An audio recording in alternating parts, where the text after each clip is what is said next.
தலையில் இடிபிடிந்தாற் போல நிலை குலைந்து உட்கார்ந்திருந்தார் பரசுராமன். மகாவுடன் வாழ்ந்த 40 ஆண்டு தாம்பத்திய வாழ்க்கை இப்படி சட்டென ஒரு நொடியில் முடிந்துவிடும் என அவர் நினைத்து கூட பார்க்கவில்லை. சாதாரண காய்ச்சல் என்றுதான் மகாலட்சுமியை மருத்துவமனையில் சேர்த்தார் பரசுராமன்.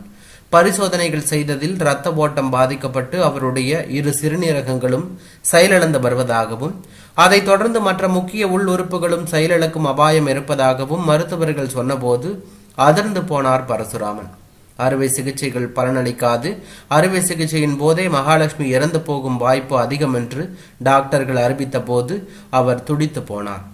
உணர்விழந்த நிலையில் ஐசியூவில் மகாலட்சுமி நினைவிற்கு வந்த கடவுள்களை எல்லாம் மனதிற்குள்ளாக வேண்டிக் கொண்டவாறு மருத்துவமனையே கதி என கிடந்தார் பரசுராமன். நாள் கணக்கு போய் மணிக்கணக்கும் போய் எந்த நிமிஷமும் மகாவின் உயிர் பிரியக்கூடும் என டாக்டர்கள் கைவிரித்து விட்டார்கள். அவர்கள் விதித்த கெடுபடியே மகாலட்சுமி சுய உணர்வு திரும்பாமலேயே உயிர் நீத்தாள். கதறி அழுத பரசுராமனை யாராலும் ஆறுதல் சொல்லி தேற்ற முடியவில்லை. அவருக்கு 3 மகன்களும் 1 மகளும் இருக்கிறார்கள். அவர்களுக்கு அவர்களுடைய குடும்பம் பிரச்சனைகள். மூத்தவன் முரளி அமெரிக்கா வாசி, அடுத்தவன் சங்கர், அவனுக்கு டெல்லியில் வேலை. அங்கேயே ஒரு சீக்கிய பெண்ணை காதலித்து கல்யாணமும் செய்து கொண்டான். 3ஆம் அவன் ரவியும் கடைக்குட்டி மகள் கனகாவும் கல்யாணமாகி சென்னையிலேயே செட்டில் ஆகியிருந்தார்கள். பரசுராமனும் மகாவும் தனியே ஒரு அபார்ட்மெண்டில் ஒருவருக்கொருவர் இணையாக வசித்து வந்தார்கள். அம்மா இறந்த செய்தி கேட்டு பிள்ளைகள் பதறி அடித்து ஓடி வந்தார்கள். தாயின் பிரிவு மகன்களை விட மகளையே அதிகம் பாதித்தது. பெண் பிள்ளையாயிற்றே.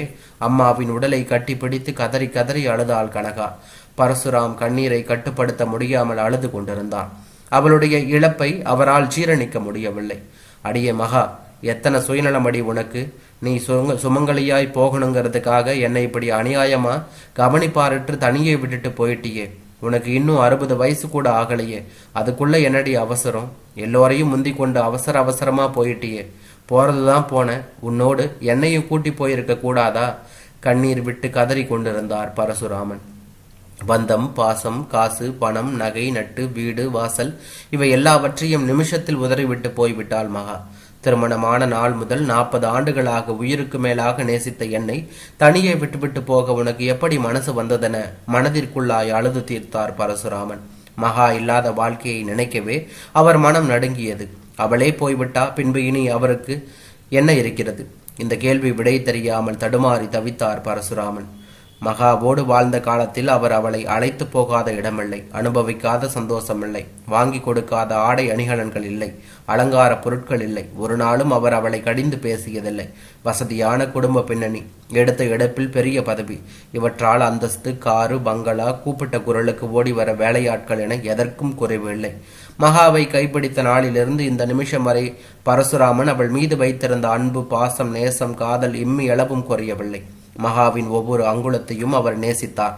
மகாவும் அவருக்கு சளைத்தவள் இல்லை. பரசுராமனின் குறிப்பறிந்து, தேவை அறிந்து, ரசனை அறிந்து செயல்பட்டார். பரசுராமனையும் மகாவையும் அறிந்தவர்கள் அவர்களை ஒரு ஆதர்ச தம்பதிகளாகவே நினைத்தார்கள்.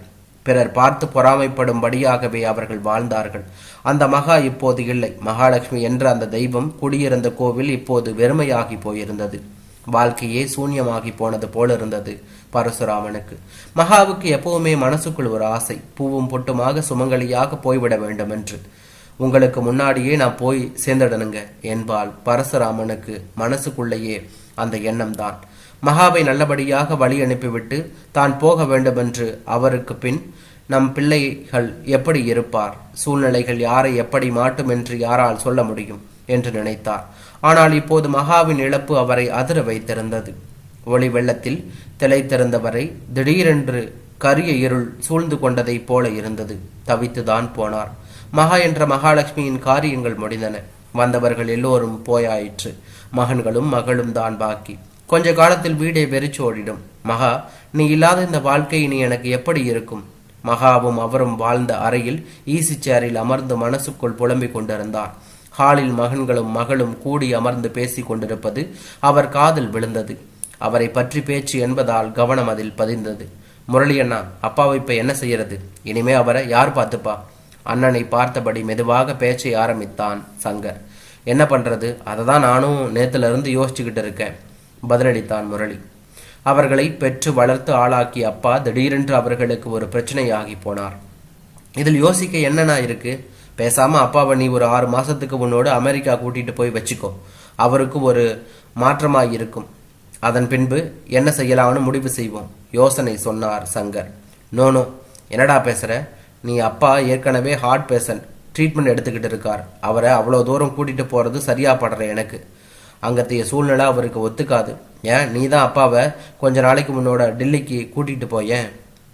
ஆமாமா, அதுவும் சரியான யோசனை தான் சங்கரண்ணா, அப்படியே செஞ்சிடு. ரவி ஆமோதிக்க, என்னங்கடா நிலம புரியாம பேசுறீங்க? என் மனைவி பஞ்சாபி பொண்ணு. அவளுக்கு நம்ம ஊர் மாதிரி எல்லாம் சமைக்க தெரியாது. அவ எதையாவது சமைச்சு போட அப்பா அதை சாப்பிட போய் ஒன்று கிடக்க ஒன்று ஆச்சுன்னா எங்க வீடு அவருக்கு சரிப்பட்டு வராது. பஞ்சாபி மனைவி மீது பழியை போட்டு தப்பித்து கொண்டான் சங்கர். அப்ப இதுக்கு என்னதான் தீர்வு? அப்பாவின் நிலை பற்றிய உண்மையான கரிசனத்தோடு கேட்டாள் கனகா. அப்பா இருந்த இருப்பென்ன, வாழ்ந்த வாழ்க்கை என்ன, இப்படி ஒரு நிமிஷத்துல எல்லாம் மாறி போய் விட்டதே. நினைத்து பார்த்திருப்பாளா அம்மா? மனசுக்குள் மருகினாள் கனகா. ரவி அண்ணா, நீ ஒருத்தந்தான் பாக்கி. நீ என்ன சொல்ல போற?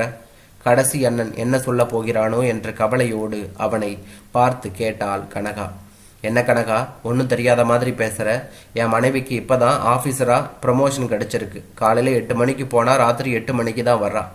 ஆபீஸ்ல அவளுக்கு வேலை அவ்வளோ டைட்டு.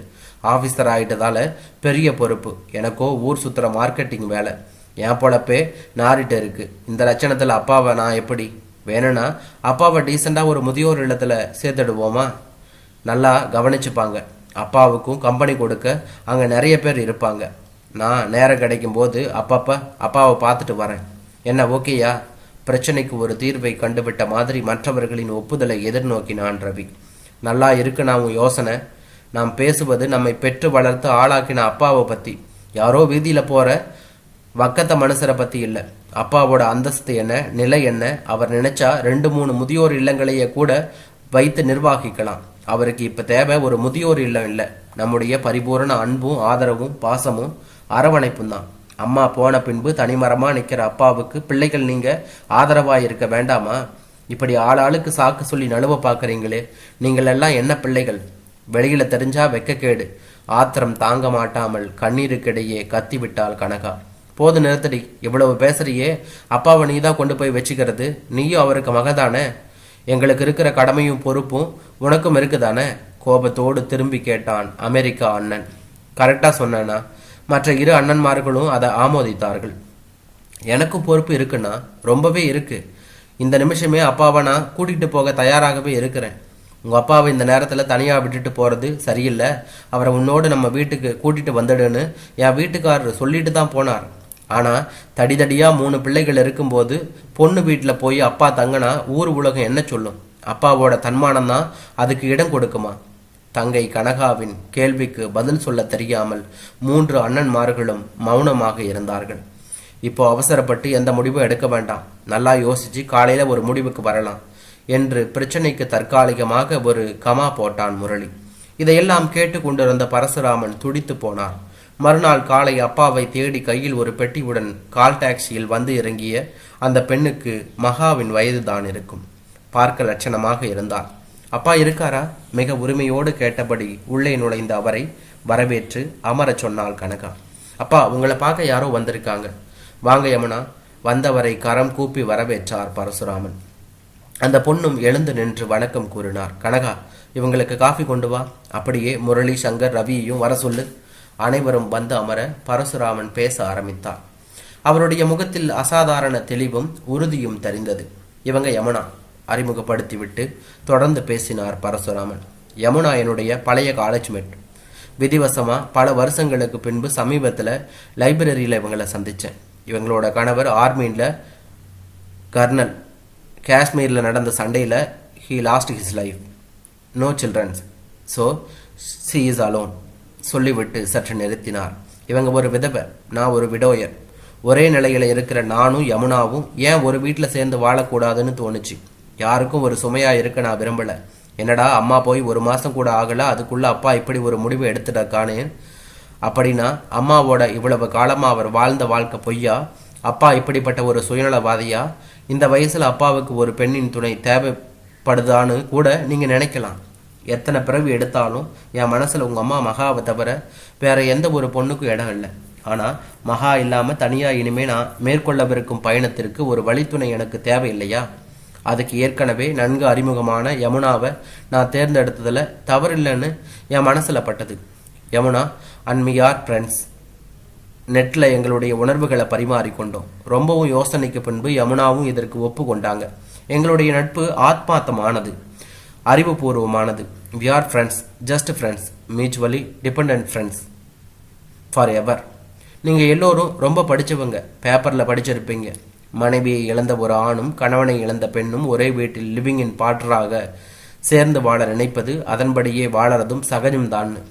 நீண்ட தூரம் பஸ்ஸு, ரயில், விமானத்துல தன்னந்தனியாக பயணிக்கும் போது அக்கம் பக்கத்தில் அமர்ந்திருப்பவர்களோடு அளவலாவி கொண்டிருக்கையில் பயணத்தின் சலிப்பும் சோர்வும் நமக்கு தெரியாது. உங்க அம்மா மகா இல்லாம தனியா நான் போகவிருக்கும் நெடும் பயணத்தில் யமுனா மேடம் என்னோடு பக்கத்து இருக்கையில் அமர்ந்து பயணிக்கிற ஒரு சக பயணி. ஒருவருக்கொருவர் ஆதரவாக வழித்துணையாக இருப்போம். அவ்வளவுதான், அதற்கு மேல் ஒன்றுமில்லை. நான் எடுத்திருக்கின்ற இந்த முடிவை என் மகாவின் ஆத்மாவும் மனப்பூர்வமாக ஏற்றுக்கொள்ளும் என நான் உறுதியா நம்புறேன். அவள் இல்லாம நான் தனியா கஷ்டப்படுறத அவளால தாங்கிக்க முடியாது. அப்பாவை என்ன பண்றது என்ற கவலை எதுவும் இல்லாம இனிமே நீங்க நிம்மதியா சந்தோஷமா அவங்க வேலைகளை பார்க்கலாம். ஓகே? ஏராளமான குற்ற உணர்வு மனதை வாட்டினாலும் அப்பா சரியான நேரத்தில் சரியான முடிவை தான் எடுத்திருக்கிறார் என்று நினைத்த பிள்ளைகளின் மனதில் அப்பா பரசுராமனை பற்றிய மதிப்பு பல மடங்கு உயர்ந்தது என்றான்.